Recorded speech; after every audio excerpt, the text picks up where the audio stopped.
Assalamualaikum warahmatullahi wabarakatuh. Perkenalkan, saya Yulia Rahman dengan NIM 19053031, jurusan Pendidikan Ekonomi Konsentrasi Akuntansi. Baiklah, saya di sini untuk memenuhi tugas media pembelajaran ekonomi dan teknologi informasi komunikasi. Baik, saya akan menjelaskan mengenai kompetensi dasar 3.1 mendeskripsikan akuntansi sebagai sistem informasi. Indikatornya, sejarah akuntansi, pengertian dan manfaat akuntansi, pemakai informasi akuntansi, karakteristik kualitas informasi akuntansi, prinsip dasar akuntansi, bidang-bidang akuntansi, dan profesi akuntansi. Tujuan pembelajaran dari mendeskripsikan akuntansi sebagai sistem informasi yang pertama yaitu menjelaskan pengertian sistem informasi akuntansi. Yang kedua, mengidentifikasi manfaat sistem informasi akuntansi. Yang ketiga, menjelaskan proses akuntansi dan kualitas informasi akuntansi. Baik, langsung saja kita masuk materi yang pertama yaitu sejarah akuntansi. Sejarah pencatatan telah ada dalam berbagai peradaban sejak kurang lebih tahun 3000 BC sebelum Masehi. Di antaranya adalah peradaban Kaldea Babilonia, Assyria, dan Samaria, kemudian peradaban Mesir, peradaban Cina, dan peradaban Yunani. Pencatatan belum dilakukan secara sistematis dan belum lengkap. Di Italia, pedagang-pedagang Venesia melakukan pencatatan transaksi keuangan lebih sistematis. Sedangkan perkembangan akuntansi di Indonesia dapat digambarkan sebagai berikut. Di Indonesia, akuntansi berkembang sekitar 1642 pada zaman VOCB. Yang kedua, pada tahun 1942 sampai 1945, masa pendudukan Jepang, sistem akuntansi tetap menggunakan pola Belanda. Yang ketiga, pada tahun 1957, proses pengembangan akuntansi di Indonesia semakin pesat dengan dibentuk Ikatan Akuntan Indonesia atau IAI. Yang keempat, pada tahun 1973, IAI merumuskan Prinsip Akuntansi Indonesia atau PAI. Yang kelima, pada tahun 1994, tepatnya pada 1 Oktober, IAI merevisi PAI dan mengubah menjadi SAK, Standar Akuntansi Keuangan.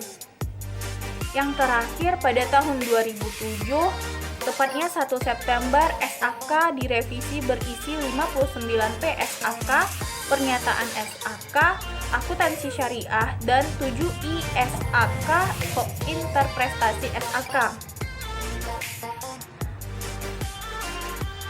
Baik, materi yang kedua yaitu pengertian dan manfaat akuntansi. Akuntansi sering disebut sebagai bahasa bisnis atau bahasa pengambilan keputusan. Karena semakin kita dapat memahami dan menguasai ilmu akuntansi, maka akan semakin baik pula dalam menangani dunia usaha, terutama aspek keuangan perusahaan. Definisi akuntansi dapat dirumuskan dari dua sudut pandang, yaitu sudut pandang pemakai dan proses kegiatannya. Manfaat akuntansi yang pertama yaitu sebagai alat perencanaan, pengendalian kegiatan perusahaan, serta dasar pengambilan keputusan intern organisasi dan ekstern organisasi. Yang kedua, sebagai laporan yang dapat dipertanggungjawabkan kepada berbagai pihak di luar perusahaan.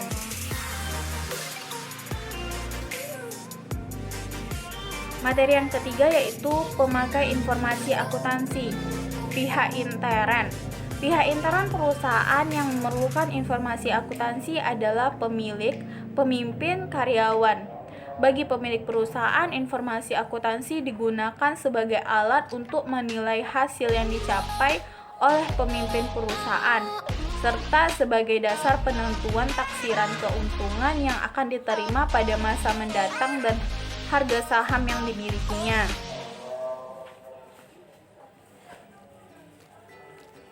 Pihak ekstern. Yang pertama yaitu pemilik. Pemilik memerlukan informasi akuntansi untuk mengetahui posisi keuangan, melihat investasi, membandingkan jumlah rekening dengan periode sebelumnya, dan prospek perusahaan di mana yang masa akan datang serta hasil yang dicapai oleh perusahaannya. Yang kedua, investor. Para investor melakukan penanaman modal dalam suatu perusahaan dengan tujuan untuk mendapatkan bagian laba. Investor atau calon investor memerlukan informasi akuntansi untuk memastikan apakah modal yang ditanamkan oleh investor digunakan secara baik oleh perusahaan. Yang ketiga yaitu karyawan. Karyawan memerlukan informasi akuntansi untuk menilai kemampuan perusahaan dalam memberikan balas jasa pensiun dan kesempatan kerja. Yang keempat, kreditor. Kreditor memerlukan informasi akuntansi untuk menilai kemampuan perusahaan, apakah bisa mengembalikan pinjaman dan bunganya sesuai tanggal jatuh tempo. Yang kelima, pemasok.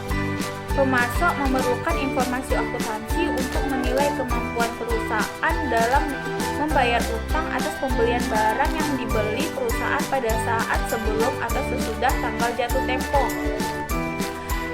Yang keenam, pelanggan. Pelanggan memerlukan informasi akuntansi untuk menilai kelangsungan usaha perusahaan. Yang ketujuh, pemerintah. Pemerintah memerlukan informasi akuntansi untuk mengatur aktivitas perusahaan, kebijakan pajak, dan dasar penyusunan statistik pendapatan nasional. Yang terakhir, masyarakat. Masyarakat memerlukan informasi akuntansi untuk menilai perkembangan perusahaan, terutama yang berkaitan dengan kontribusi perusahaan terhadap perekonomian nasional. Materi yang selanjutnya yaitu karakteristik kualitas informasi akuntansi. Yang pertama, perbandingan manfaat dan biaya. Manfaat laporan informasi akuntansi paling tidak harus sama dengan biaya untuk membuat laporan tersebut. Biaya sebuah laporan akuntansi tidak boleh besar daripada manfaat yang bisa diterima oleh pemakai informasi tersebut. Yang kedua, harus relevan.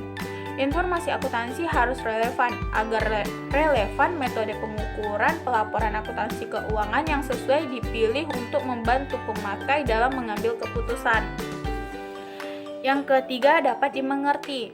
Informasi harus dapat dimengerti oleh pemakainya dan dinyatakan dalam bentuk dan dengan istilah yang sesuai dengan batas pengertian para pemakai. Yang keempat, daya uji. Untuk meningkatkan manfaatnya, informasi harus dapat diuji kebenarannya oleh para pengukur yang independen dengan menggunakan metode pengukuran yang sama. Yang kelima, nilai prediksi. Informasi akuntansi tentang posisi keuangan masa lalu memiliki nilai prediksi. Artinya, informasi akuntansi dapat digunakan sebagai dasar memprediksi atau meramal masa depan. Yang keenam, netral. Informasi harus diarahkan pada kebutuhan umum pemakai dan tidak pada kebutuhan dan keinginan pihak tertentu. Yang ketujuh, tepat waktu. Informasi harus disampaikan sedini mungkin untuk dapat digunakan sebagai dasar dalam pengambilan keputusan ekonomi dan untuk menghindari tertundanya pengambilan keputusan tersebut. Yang kedelapan, daya banding. Informasi akan lebih berguna bila dapat dibandingkan dengan laporan keuangan periode sebelumnya dari perusahaan yang sama ataupun dengan laporan keuangan perusahaan lain pada periode yang sama. Yang kesembilan, lengkap.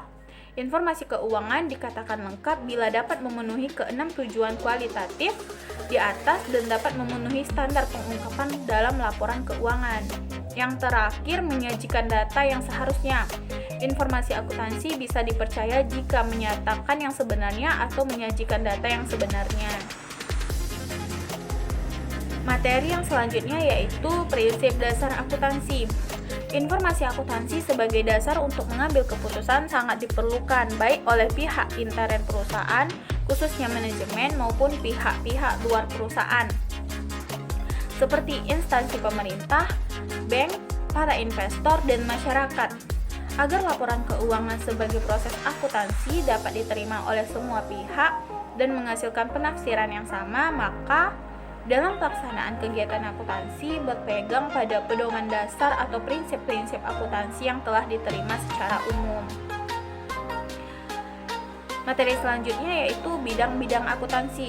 Akuntansi keuangan atau akuntansi umum atau biasa disebut dengan financial accounting ialah akuntansi yang kegiatannya sejak dari pencatatan transaksi sampai dengan penyusunan laporan keuangan untuk kepentingan pihak di luar perusahaan seperti investor, kreditor, dan pemerintah.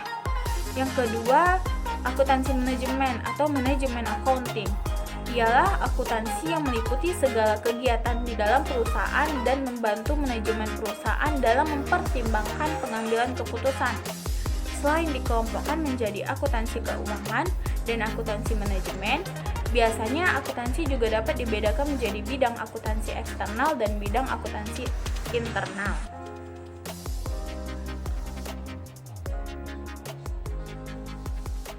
Profesi akuntansi. Yang pertama yaitu tanggung jawab profesi, menggunakan pertimbangan moral, melakukan peningkatan jasa, menjaga kepercayaan klien, dan mengembangkan ilmunya. Yang kedua, kepentingan publik, mendahulukan kepentingan pihak pemakai informasi akuntansi dan menjaga kepercayaannya. Yang ketiga, integritas. Untuk memelihara dan meningkatkan kepercayaan publik, tiap anggota harus memenuhi tanggung jawab profesionalnya dengan integritas setinggi mungkin. Yang keempat, objektivitas, bahwa setiap anggota harus bersifat objektif dan bebas dari benturan kepentingan dalam pemenuhan kewajiban profesionalnya. Yang kelima, kompetensi dan kehati-hatian profesional. Tiap anggota harus melaksanakan jasa profesionalnya dengan prinsip kehati-hatian, kompeten dan ketekunan, serta mempunyai kewajiban untuk mempertahankan pengetahuan dan keterampilan profesionalnya pada tingkat yang diperlukan. Yang keenam, kerahasiaan.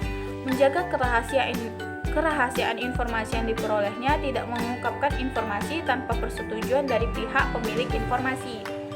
Yang ketujuh, perilaku profesional. Tiap anggota harus berperilaku konsisten dengan reputasi profesi yang baik.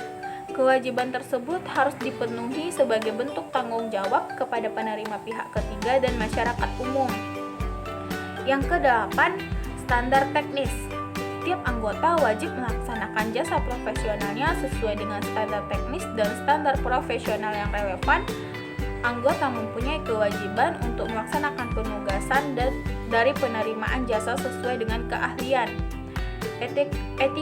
Etika profesi akuntansi adalah seperangkat standar sikap yang dirancang secara praktisi, realistis, dan idealis bagi para anggota profesi yang bersangkutan. Baiklah, sekian penjelasan materi saya mengenai akuntansi. Jika ada kesalahan dari saya mohon maaf. Assalamualaikum warahmatullahi wabarakatuh.